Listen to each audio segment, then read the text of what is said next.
Okay, well, we'll move on to the next team that we're going to talk about this evening, and that is the New York Jets. They have got 7 picks in this draft as well, and I mean, it seemed that last year, obviously, without Aaron Rodgers going down within the first few seconds of the first game, it was a bit of a turbulent season for them, and there's definitely going to be given options this draft to go and strengthen, and I think we are very poised to see an incredibly different Jets team this season than we did last season. But Sky, what positions do you think they need to focus on? I think as great as we know Robert Saleh's defense is, and we basically saw if they had, mentioned with Rodgers, if they had good quarterback play last year, they probably would have been a playoff team. I think they need to address the safety position. That's the only weakness I see on their defense. And then offensively, I know a lot of people have said wide receiver. I'd put that as probably their third need, because you've still got Wilson, and Lazard will naturally probably be better than last year if Rodgers can be healthy. So I would look at tight end. I think people have talked about Conklin being a pretty competent tight end, and he did receive a lot of targets last year. But I think that was more the case of just the QB play being so bad in New York that you do rely on your tight end, whether they're average or not, when that's not going well. So I think getting a star tight end, I'm sure Andrew knows where I'm hinting with this, in this draft. We know the name. I think that would be a big need. But yeah, number one for me is the safety position, and then looking to get some weapons for Rodgers, whether that be a tight end or a wide receiver. I don't think I'm going to follow you down the route with the safety, to be honest with you. I think this is a sort of, they're going to go for it all this year. I'm looking at a defense. I mean, Chuck Clark, Tony Adams, Ashton Davis, a safety position there. I think 3 very good players, and they've got some corners that can go into that area as well. I mean, this team's acquired Javon Kinlaw, Hassan Reddick this season. And I think under the tutelage of Mohamed Salah, then not Rob Salah, under Salah. I just call him Salah. There we go. That's easier. That makes it a lot more easier for fans out there. Salah, I think you've got to then look at their offense. For me, Garrett Wilson, Mike Williams, Alan Lazard. It's definitely all about the Wilson show. Mike Williams has had his injury pressures and problems. Alan Lazard is not really is a competent number 2. I mean, knows Aaron Rodgers, and obviously we'll hopefully have a full season of Rodgers this year. I have to agree with you in the tight end position. I know we're sort of probably pigeonholing the answer we are then Andrew is probably going to give us, but I think also that I think the O-line is a big thing for them. It's a constant problem for the Jets. They seem to draft it a lot, but it seems to be that they don't always hit on them. I mean, the question marks are still over. Gosh, I can't even remember his name now. Mekhi Becton. Elijah Vera didn't have a full. Is he not there no more? Gone. Think of it. Oh, is he gone?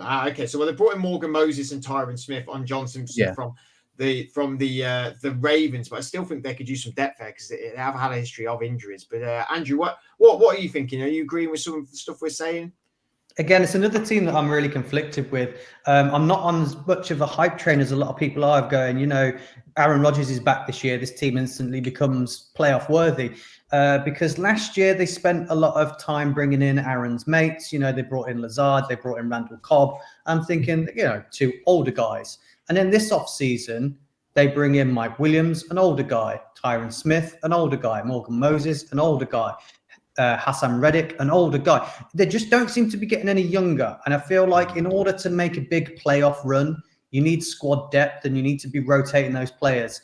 And especially on the O-line for me, you definitely are going to be tested at that position. And having your left tackle and your right tackle in their 30s, I think come sort of December time, you're definitely going to have injuries across the O-line. Everyone does. And it's the teams that manage to fill those spots and move people around that sort of manage to get it. So I think O-line is a real big need for them, especially with the fact that they haven't got a pick after their first pick till round 3. So a lot of the big tackles are going to be gone. I think you can get fantastic interior guys in round 4 and onwards. But I think if you're going to get a good tackle and a good strong tackle and a young tackle at that, it's going to have to be early. So I'm having to try and weigh up my options of whether the blue chip player of Brock Bowers is good. Because Fred, I'll go with you with it. What are your thoughts on, because people have said bring a wide receiver in. People have said, I've heard people say trade up and go for one of the big wide receivers or Brock Bowers. Aaron Rodgers has never really liked having young receivers in the building, and hasn't really worked well with them. Do you think that that's going to hinder them picking Brock Bowers over maybe O-line or something like that? Or I think with Aaron, you've always got to think about protection. I think that's going to be his. I mean, he obviously loves having the weapons, but has been a team that has not drafted weapons in the first round for a long time, and I think he's probably going to be quite excited for a team that would do that for him and get in some talent. Listen, if it was a young quarterback behind this O-line at the Jets, I would be very conflicted because you want that protection for them, but also I think the tight end position now is as strong as ever. I think a young quarterback really benefits from a good tight end as a safety valve. But Rodgers, I don't think needs no safety valve. I think he has a confidence. I think in Garrett Wilson. Obviously, he does in Alan Lazard. I think we all know what Mike Williams is capable of, and so does he. So he's going to be happy with that. So I think. Yeah, I think down the stretch he's going to be wanting that protection, and given the injury history that Tyron Smith has, who they've got in from the Dallas Cowboys, it's very, very hard to weigh up because I think Brock Bowers is incredibly talented, and I think he's going to be revered like guys like Sam Laporta were this last year. I think he may even do better than some of them tight ends that last year that came into that draft and performed phenomenally for their teams. I'd be really. It's a real head scratcher. It's a real head scratcher for me. What do you reckon, Sky? I think they need Bowers, and I think I always think of Aaron Rodgers, and I'm looking with nostalgia here. The Super Bowl when they won his only ring, they had Jermichael Finley. He unfortunately had a lot of injuries, which obviously impacted the back end of his career. But he was such a go-to guy for Aaron Rodgers, and obviously, like you said, the tight end position now has developed so much that these guys are essentially just big wide receivers who can do it all. And when I've watched his Georgia highlights, they even have him in like the run around plays where, he's lined up next to the running back and he'll come on the end around, which you would usually see from a quick wide receiver, from an X receiver. He's just got so much speed and physicality. I just feel like everything Andrew said there is right, that usually Rodgers doesn't do well with young receivers. And I know it is only a position, but they might almost command a bit more respect if he sees this giant of a man coming in with such superstar ability and be like, well, actually I can make it work with him. He'll have his experienced receivers, and you've got a blue chip tight end there for even when Rodgers retires in a couple of years, whoever they get a quarterback after that, that's a great tool to have on your franchise for the next 5 to 10 years. I think when we're evaluating these teams as well, we've got to look at where they're at in situations. Obviously, we talked about the Patriots and their needs, but they're kind of in a bit of a rebuild. I think we've got to say, with the fact that we're saying that there's a lot of old guys on this team, a lot of one-year contracts. We don't know whether Rodgers is coming back next year. Who knows what he's going to do? He's in a world of his own in the offseason. I think it's really, really key to have a look at what has been successful since the rules have changed on the defense.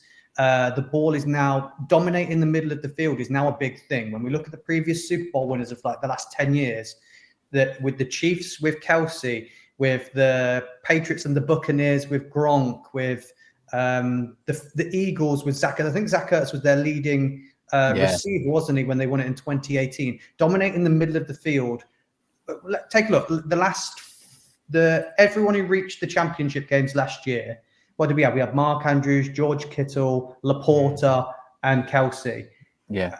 I think that screams out that dominating the middle of the field with a big, strong tight end, especially with the rule changes again, with the hip drop tackle, I think tight ends are only going to go up in value.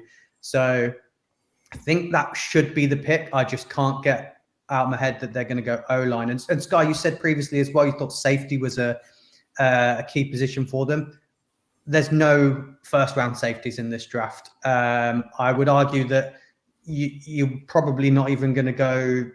There might be a couple in the second round, but there's good safeties in this draft. They're good. They're just not high-end. So if you're going to address the safety, they can address that later on and still get some really, really quality players. So there's no need for them to address that early with that pick 10. It just wouldn't be suitable. So they'll address that later on. You said they haven't got a second round pick. What play? I'd say 2 players that maybe in the third round maybe drop to them that do play that position. Let's have a little look. What pick have they got in the round 3? In the third round, they've got the 72nd pick, so 2, 4, 6, 8th pick in the third round. I think you're looking at maybe like a Kalen Bullock or a Cam Kitchens, who are two of the top names for safeties as well, from Miami, USC. I think they'd be perfect for them. I think they'd definitely be there. I think Jaden Hicks after that, probably looking at from Washington State. But yeah, if they can get Bullock or Kitchens, I think they're quids in there. I think they're two of the top safeties in this, and I think they'll be available around that 70 mark for them as well. So it should be all right.